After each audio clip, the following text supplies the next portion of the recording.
Hi, this is David with EV World News. We talk about electric vehicles, green energy, and the stock markets.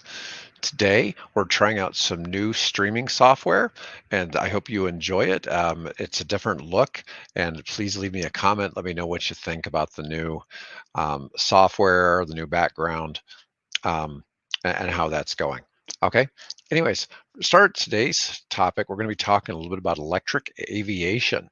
This is something we haven't really spoken about much in the past, but because when you think about electric cars, you think about electric cars are heavier than normal cars because of the way the battery, stuff like that. So you think about this with planes, but the usage of these aircraft typically are less than 100 to 200-mile trips. A lot of these are being used as air taxis, different things where they're using a whole lot less energy than using jet fuel or different things that it takes normally in the aviation industry.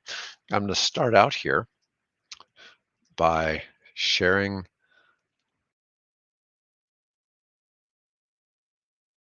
here. There we go. So for start with, we're going to talk about Archer Aviation.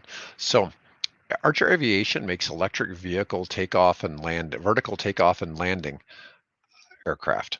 Archer is currently focused on infrastructure on the one hand and setting the stage for large-scale production on the other.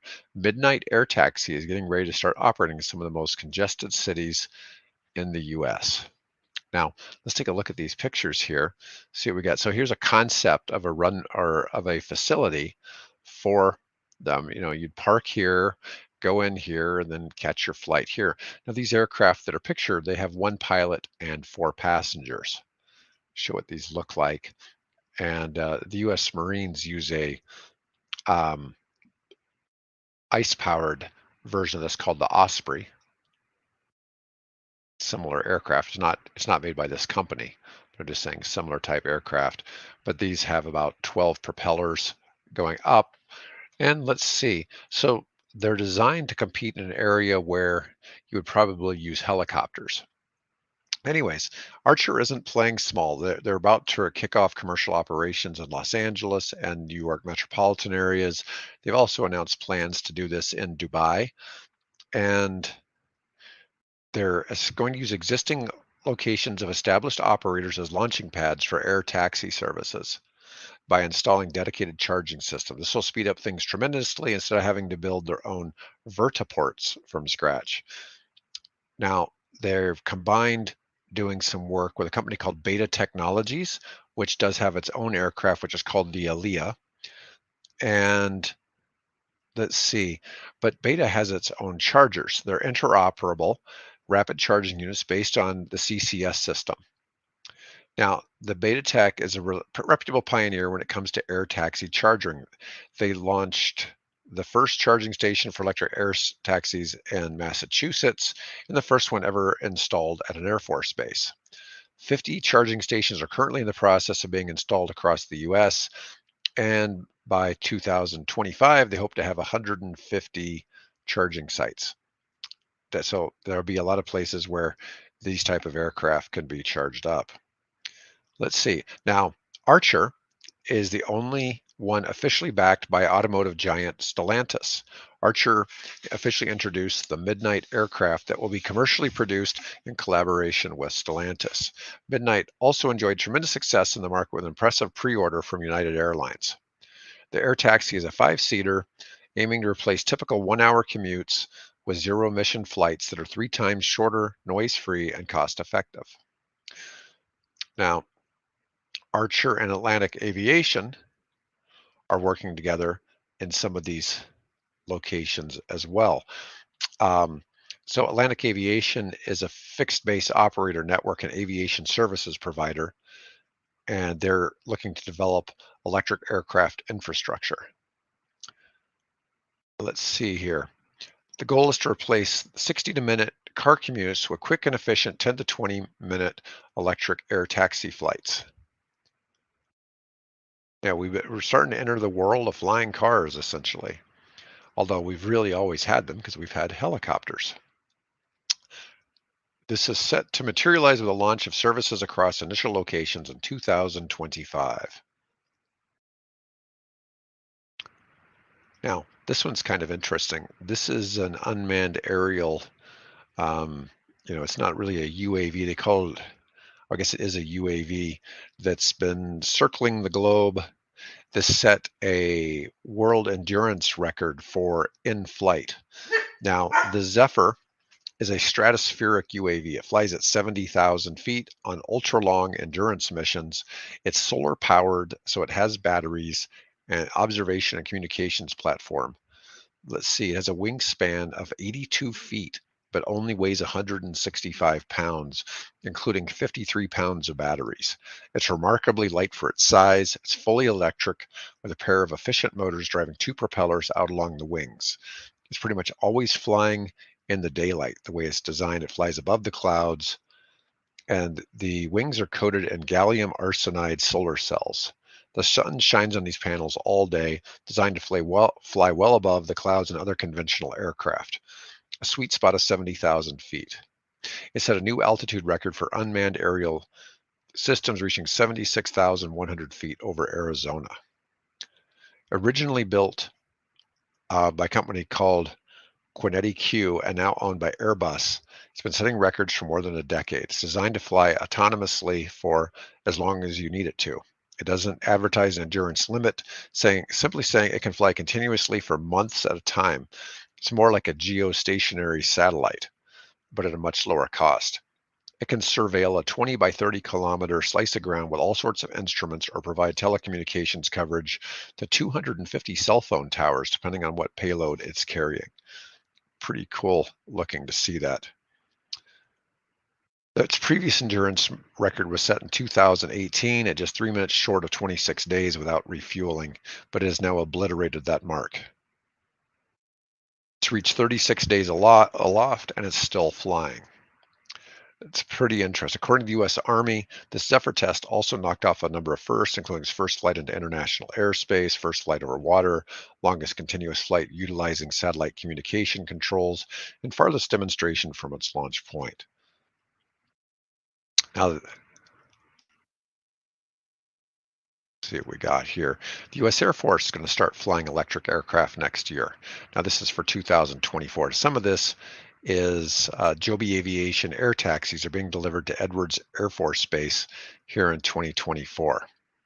Now, the Jobby's about the same size as the ones from Archer. They're one pilot, four passengers, but they're kind of replacing helicopters. Let's see here. Now, lastly for today, we're going to talk about um, three electric vehicle stocks. Now, this is coming to us from Motley Fool, and they think that Rivian, which has kind of been in the dumps, has this lofty $35 price target. They're somewhere under 20 bucks right now. I think, current price is 1647. So they're saying it's going to go up by 122% from where it's at now in 2024. Now, Rivian, while it has its impressive luxury pickup truck, the R1T and the R1S SUV, which does like 835 horsepower, pretty crazy for an SUV, but it's really best known for the fact that it makes commercial vans for Amazon. Amazon owns about 16% of Rivian, and so I don't think there's any real downside risk to owning Rivian because of that factor. They have a contract to deliver 100,000 commercial delivery vans by 2030. It's important to note that Rivian has ended its exclusivity agreement, so now they can also sell electric vans to other companies. So that's something new for 2024. They have a clear path to a sizable luxury EV market with the R1T. Legacy automakers predominantly focus on duplicating the success of their gas and diesel. The R1D provides the ability to go off-road, but with a more refined appeal. Rivian produced 57,000 EVs in 2023s. That's all RVs, and that's surpassed the company's 1 year full year guidance by more than 3,000 vehicles. It seems like it's finding traction with consumers, but the company's losing money. So it's interesting to see their operating loss is about for a quarter is somewhere between 1.3 and 1.8 billion dollars. So they're still losing like 6 billion a year, but they have 9 billion in cash. So, and they're backed up by Amazon. Now, the next one is Lucid. The Lucid's also burning cash, but they're mostly owned by the Saudi Sovereign Wealth Fund. So they have them in their back pocket, and they're about to start producing Lucid automobiles in the Kingdom of Saudi Arabia, which will be the first auto manufacturer in Saudi Arabia. Now, what they're trying to bring for EV buyers is differentiation. Tesla primarily focuses its production on the more affordable Model 3 and the Model Y SUVs. The Lucid is targeting luxury EV sedans, which I don't think was the best choice for them. The Lucid Air starts at about 75,000 to as much as a quarter million. And the more expensive ones have a range of like 512 miles. So it really has long range, big batteries. They're very elegant vehicles. Now, the thing is we're introducing an SUV called the Lucid Gravity, and that's going to be a little bit cheaper, targeted a little bit at the success of the Tesla Model Y. The biggest red flag with Lucid is continually missed on the production front. The company produced fewer than 7,200 EVs in 2022. In 2023, they looked at about 12,000, or was originally what they thought they were going to make, but they reduced it to 8,000 to 8,500 to line up with deliveries. Inventory levels are rising. Demand for luxury EVs is weaker than anticipated. Lucid's cash pile is shrinking. But once again, like I was saying, they are propped up by the Kingdom of Saudi Arabia, and with them going to be the first auto manufacturer in Saudi Arabia, I just don't see them letting it fail. The third one is Chinese EV maker NIO. Now, this one, it currently is trading at $6.10, but some security companies have set a price target of $15 on it by December, implied upside of 139%. Now, a prominent catalyst was the lifting of the zero COVID mitigation strategy in December 22. After 3 years of unpredictable lockdowns and seemingly endless supply chain constraints, a return to some semblance of normal has brought consumers back into showrooms and helped alleviate some of the supply chain kinks that kept NIO's production back. In 2023, NIO delivered 160,000 EVs, which is a 31% improvement from the previous year. That's pretty interesting to see when we're talking about, Lucid delivering, 8,000, and they're delivering 160,000. But these are much cheaper automobiles. So, anyways, that's something to think about. And that is all the news we're going to cover for today. Like I said, please leave me a comment. Let me know what you think about the new streaming software. Please like on this video so more people will see it. And until tomorrow, have a great day.